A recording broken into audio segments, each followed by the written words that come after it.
মাত্র 2 টুকরা মাংস দিয়ে তৃপ্তি করে খাওয়ার মতো পরিবারের সকলের জন্য বানিয়ে নিন এই রেসিপিটি। গরম ভাতের সাথে এটি খেতে কিন্তু দারুণ মজা। আর রেসিপিটি অনেক বেশি ইউনিক। আপনারা চাইলে কিন্তু বাসায় এটা ট্রাই করতে পারেন। তো তার জন্য এখানের মধ্যে আমি 2 টুকরা মাংসকে ছোট ছোট টুকরা করে নিয়েছি। এখন এখানের মধ্যে আমি নিয়ে নিব রসুন। রসুনের খোসাটাকে আমি ছাড়িয়ে নিয়েছি। তারপরে নিয়ে নিচ্ছি আদা। রসুনটা এখানের মধ্যে 2 টেবিল চামচ আর আদাটা হচ্ছে 1 টেবিল চামচ। তারপরে দিয়ে দিব পেঁয়াজ। পেঁয়াজটাকে একটু বড় বড় টুকরা করে তারপরে দিয়ে দিচ্ছি। পেঁয়াজ এখানের মধ্যে 1/3 কাপ। এখন দিয়ে দিচ্ছি শুকনা মরিচ। শুকনা মরিচ এখানের মধ্যে আমি 5টার মতো দিয়েছি আর দিয়েছি কাঁচা মরিচ 4টার মতো। এখন এখানের মধ্যে আমি দিয়ে দিব 1/2 চা চামচ পরিমাণে কালো জিরা। আমি কিন্তু সব রকমের ভর্তাতেই কালো জিরাটা ইউজ করার চেষ্টা করি, কেননা এটি শরীরের জন্য অনেক বেশি উপকারী। তো এখন এখানের মধ্যে আমি যে মাংসগুলোকে নিয়েছিলাম ওইগুলোকে কিমা বানিয়ে নিব। আমি ছুরি দিয়ে এরকমভাবে কেটে কেটে কিমা বানিয়ে নিচ্ছি। আপনারা চাইলে কিন্তু ব্লেন্ডার বা শিলপাটাও ইউজ করতে পারেন। তো আমার কিমাটা কিন্তু একদমই রেডি, বানানো হয়ে গিয়েছে। তো এখন এটাকে আমি আবারও ওই কড়াইটার মধ্যে নিয়ে নিচ্ছি। এখন এখানের মধ্যে আমি ইউজ করব সরিষার তেল। এই ভর্তাটা কিন্তু সরিষার তেল দিয়ে বানানোর চেষ্টা করবেন, তাহলে টেস্টটা কিন্তু অনেক বেশি ভালো হবে। 1/4 কাপ দিয়ে দিচ্ছি সরিষার তেল। এখন এটাকে আমি চুলায় বসিয়ে দিচ্ছি।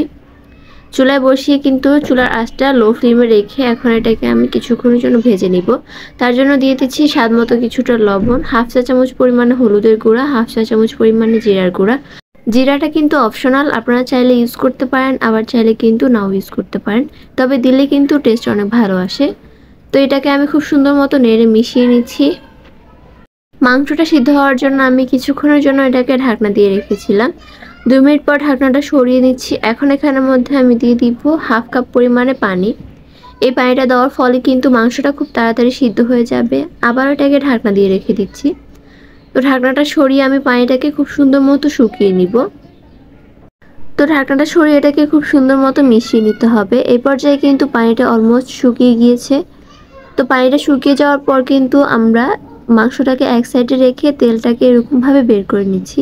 তো এখন এগুলোকে আমি একটা ব্লেন্ডারে জাগে নিয়ে নিচ্ছি। এই সবগুলো উপকরণকে আমি এখন ব্লেন্ড করে নিব। ব্লেন্ড করে নিলেই কিন্তু ভর্তাটা একদমই রেডি হয়ে যাবে।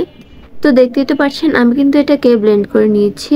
এটা ব্লেন্ড করতে কিন্তু একদমই সময় লাগে না। আর দেখুন কতটা স্মুথ হয়েছে মিক্সারটা।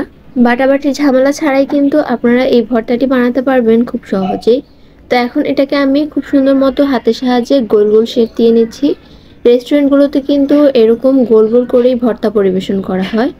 আর দেখতেই তো পারলেন ভর্তাটি বানানো কতটা ইজি। আপনারা চাইলে কিন্তু খুব সহজেই এটা বানিয়ে পরিবেশন করতে পারবেন।